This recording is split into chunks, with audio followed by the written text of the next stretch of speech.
His face, in that moment, was a masterpiece of disbelief. The color drained from it so rapidly, I half expected to see the bone structure underneath, stark and white. His mouth opened, but nothing came out, just a soft, wet sound of air catching in his throat. It was the sound of a man who'd just seen the bottom drop out of his entire world, a world he'd built on quicksand but absolutely believed was solid granite. The air in the courtroom, usually thick with the drone of legal speak and the hum of faulty ventilation, felt suddenly thin, impossibly sharp. Every eye in the room seemed to be fixed on him, then on me. My own chest felt hollow, not with pain anymore, but with a vast, still emptiness, like the eye of a hurricane. For months, years even, I'd lived inside the storm. Now, only the quiet remained, punctuated by the ragged sound of his breath. Let me know where you're watching from and what time it is. And if you haven't already, please subscribe. It helps me more than you know, bringing these stories to life. We built this company together. From a cramped garage filled with the smell of old pizza boxes and ambition, to glass towers and international deals. It was ours. We'd sit up late, hunched over laptops, fueled by cheap coffee and a shared dream that felt bigger than us. Every logo design, every late-night pitch deck, every nail-biting funding round, we were a unit, a force. He had the big ideas, the charisma that could sell ice to an Eskimo. I had the structure, the logistics, the quiet persistence that turned his grand visions into reality. I built the engine while he navigated. We were young then, full of fire and a terrifying confidence that only comes from not knowing any better. We got married under a sky full of stars that seemed to promise forever. We bought the house, not the mansion it is now, but a fixer-upper with good bones and a sprawling yard where we pictured kids running. And the kids came. Two beautiful, boisterous souls who became the absolute center of my gravity. Life wasn't perfect, but it was ours. The company grew, faster than we'd ever imagined. The garage became a small office, then a bigger one, then floors and buildings. His name was on the door, but everyone who mattered knew the quiet woman in the background was the one who kept the gears turning, the one who anticipated the problems before they arose, the one who held the chaos at bay. I didn't mind. His success was our success. His name on the door meant security for our children, a future we were building brick by painstaking brick, together. Looking back, I see the cracks appearing long before I allowed myself to notice. Little things. His increasing arrogance. Dismissing my ideas with a casual wave of his hand in front of employees. Taking sole credit for projects I'd spearheaded. Spending more time networking than in the office building the foundation. The subtle shift from we to I when talking about the company. I brushed them off. Stress, I told myself. The pressure of success. Men handle things differently. I made excuses because the alternative was too terrifying to contemplate. The alternative meant the foundation I stood on was crumbling. He started coming home later. The excuses grew thinner, the lies a little more transparent around the edges, like worn fabric. My gut twisted with a constant, low-grade anxiety that I tried to bury under school lunches, board meetings, and pretending everything was fine. I became an actress in my own life, smiling on cue, nodding along, while inside a cold dread was setting in. Then came the day the ground fell away completely. It wasn't a dramatic confrontation. It was quiet, almost casual in its brutality. He came into the kitchen, where I was packing the kids' lunches, smelling faintly of expensive perfume that wasn't mine. He leaned against the counter, swirling a glass of whiskey, looking smug. "I'm leaving," he said, just like that. No preamble. No epalegi. My hands froze around a sandwich baggie. The world narrowed to the sound of my own blood rushing in my ears. Leaving? I managed. Yeah, he took a sip. Done. With us, he gestured vaguely with a glass, encompassing the kitchen, the house, me. A cold calm descended, the kind of shock that numbs pain temporarily. "The kids?" I asked, my voice flat. He shrugged. "We'll figure something out. Schedule. You know." "And the company?" This was the real question, the one that felt like a physical weight in the air.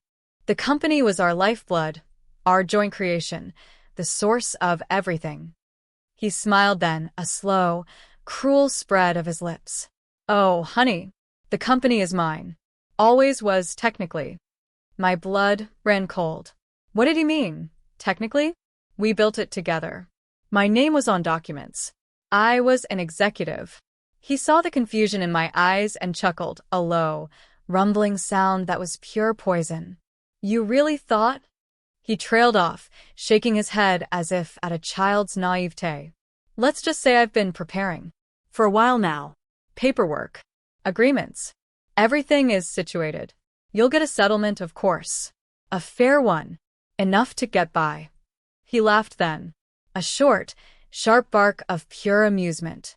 Honestly, I don't even know what you'll do. You haven't really worked in years, not properly.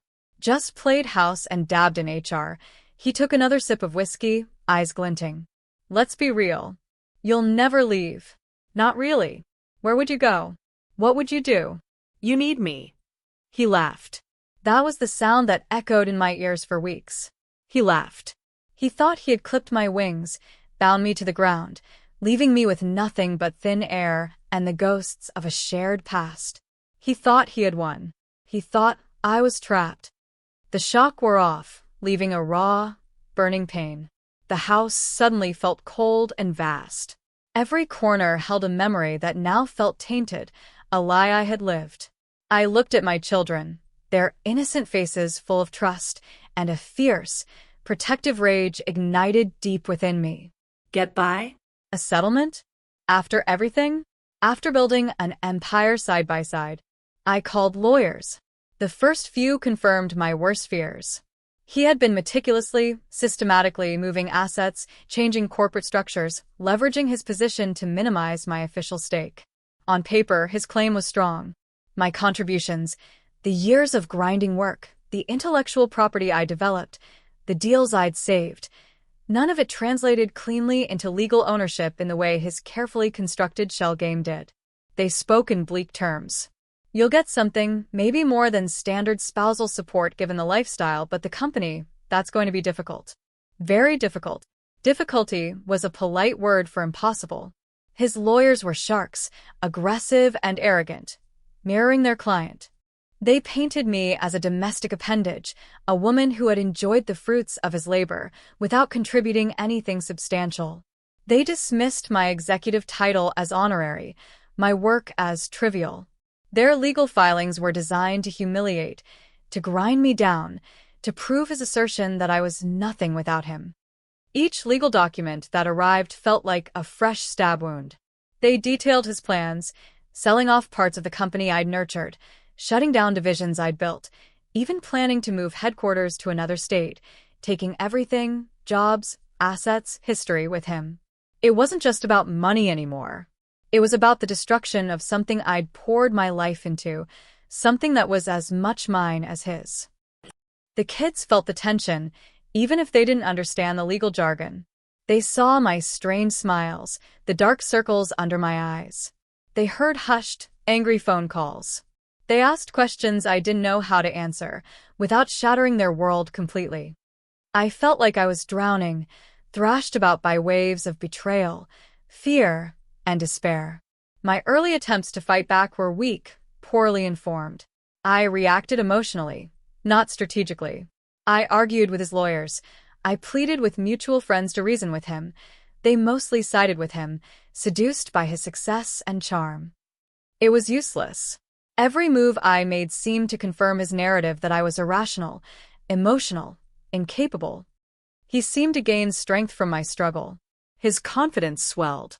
He started dating openly, bringing women to events we'd attended together, a deliberate, public performance of moving on, designed to break me. He spoke of his future plans as if I were already a ghost, a past he was kindly, maybe even a little pityingly, leaving behind. She's having a hard time adjusting, I heard him tell someone at a school event, his voice low with false sympathy. Bless her heart. Bless my heart. The words landed like stones. I went home that night and stared at myself in the mirror. I looked haunted. exhausted, defeated. Was this it? Was this who I was now? The woman he pitied? The one who couldn't leave? Rock bottom isn't a place you arrive at gradually. It's a floor that gives way beneath you, and suddenly you're falling into a cold, dark abyss. For me, it was a particularly brutal court hearing where his lawyers presented a case so full of distortions and outright lies about my contributions to the company, about my fitness as a mother, that I felt physically ill. They argued I was unstable, incapable of managing complex finances or corporate strategy, using moments of my very real emotional distress against me.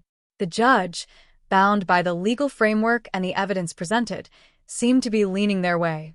I walked out of that courtroom feeling utterly gutted, exposed, and helpless. He was waiting outside, leaning against the hallway wall, a smirk playing on his lips. He didn't say anything, just held my gaze, his eyes full of triumphant malice. In that moment, he wasn't the boy I fell in love with, or the ambitious partner I'd built an empire with. He was a predator, enjoying the kill. I drove home on autopilot, the world a blur outside my window. The house felt suffocating. I walked into the living room, the room where we'd celebrated so many milestones, and just stood there, numb. My eyes fell on a bookshelf, filled with years of our lives, photo albums, books, framed pictures. And then I saw it. A framed photo from the day we signed the initial partnership agreement back in the garage days. We looked so young, so full of hope. Behind us, tacked to a corkboard, was the original, messy flow chart of the company structure, sketched out on a piece of butcher paper. And next to it, tucked away, was a copy of the first, raw draft of the partnership agreement, before the lawyers sanitized it. My heart gave a strange jolt. The first draft. I remembered arguing over clauses, insisting on certain protections, certain definitions of roles and ownership that the later, polished versions had smoothed out or made ambiguous. He dismissed my concerns then, saying I was overthinking it, that the official version was standard. But I had insisted we keep that draft, a record of our original intentions. He'd probably forgotten it existed. I pulled the frame down, my fingers trembling. The paper was yellowed, the ink faded in places, but it was all there. My notes, scribbled in the margins. Clauses he'd agreed to then, seeing them as temporary placeholders, but which, under the harsh light of day and corporate law, held significant weight, especially regarding intellectual property and the valuation of sweat equity in the event of dissolution. Things his expensive lawyers had likely never seen, working only off the final, official documents he'd presented. And then, another memory surfaced. A conversation years ago about a small, obscure subsidiary company we'd set up for a specific project, then mothballed. A company that technically owned the rights to a piece of core technology one had developed entirely on my own in the early days, technology he'd built the main product around, but whose original ownership hadn't been cleanly transferred in the later corporate restructuring. He'd forgotten about that too. Or maybe, in his arrogance, he thought it was insignificant, lost in the labyrinthine structure of the main company. He thought he had covered every angle, locked every door, sealed every loophole. But he had built his fortress on the assumption that I was too stupid, too emotional, too defeated to find the cracks he'd left, the details he'd dismissed as minor when he was on his way up, or forgotten entirely on his way out. In that moment, staring at the faded ink on the old paper, the despair lifted, replaced by something cold and hard and infinitely sharp. It wasn't about fighting him anymore. It was about dismantling him, using the very structures he'd manipulated against him. The pity he'd offered, the laughter about me never leaving, it fueled a resolve so absolute it felt like a physical transformation. The tired, defeated woman I'd seen in the mirror was gone. In her place was someone new, someone quiet, meticulous, and utterly determined. I didn't tell anyone about my discovery. Not my friends, not even my initial lawyers, who I suspected were too used to conventional battles. I needed a different kind of advisor. I found one. A lawyer known for taking on complex corporate dissolution cases, a woman with a reputation for being ruthless, brilliant and discreet. I showed her the documents, told her about the forgotten subsidiary, the intellectual property trail, the specific ways he had leveraged company assets illegally to fund his preparations. Her eyes, sharp and intelligent, widened slightly as she listened. He was thorough, she said finally, tapping a manicured finger on the old partnership agreement. But he was also arrogant. He underestimated you. And he got sloppy with the details he thought didn't matter. She explained the strategy. It wouldn't be a frontal assault. It would be a quiet, precise dismantling. We wouldn't challenge every point he made. We would let him build his seemingly impenetrable case, confident in his victory. And then, at the crucial moment, we would introduce the pieces he'd overlooked, the hidden leverage, the undeniable proof that his entire structure of ownership was built on a foundation of deceit and illegal maneuvering. The months that followed were a blur of secret meetings, sifting through old company records I still had access to.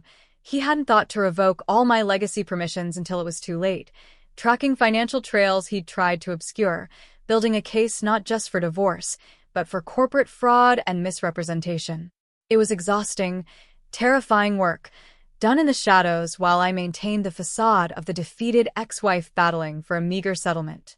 I went to court hearings, listened to his lawyers lie, endured his smug looks, and said nothing. Let him think he was winning. Let him dig his own grave. The kids were the hardest part, maintaining a semblance of normalcy, shielding them from the ugliness, while inside I was a coil of tension, preparing for a war I couldn't talk about. There were days I wanted to give up, days the weight felt too heavy. But then I'd remember his laugh, his dismissive words, the look in his eyes, and the cold resolve would harden again. The climax didn't happen overnight. It unfolded in stages, each one a carefully timed step. First, the quiet filing of new, amended legal claims that weren't about spousal support or division of assets in a standard divorce, but about corporate malfeasance, intellectual property rights, and fiduciary duty violations. His lawyers were blindsided. They'd prepared for a standard fight. This was a different battlefield entirely. They sputtered, filing motions to dismiss, claiming the claims were frivolous. We let them. We didn't argue loudly in public. We waited for the deposition phase. This was where the truth, backed by irrefutable documentation, would be laid bare, away from the public eye, under oath. His deposition was scheduled first. My lawyer was clinical, relentless. She didn't raise her voice. She just laid out the evidence piece by piece. The original partnership agreement draft, authenticated and entered into record.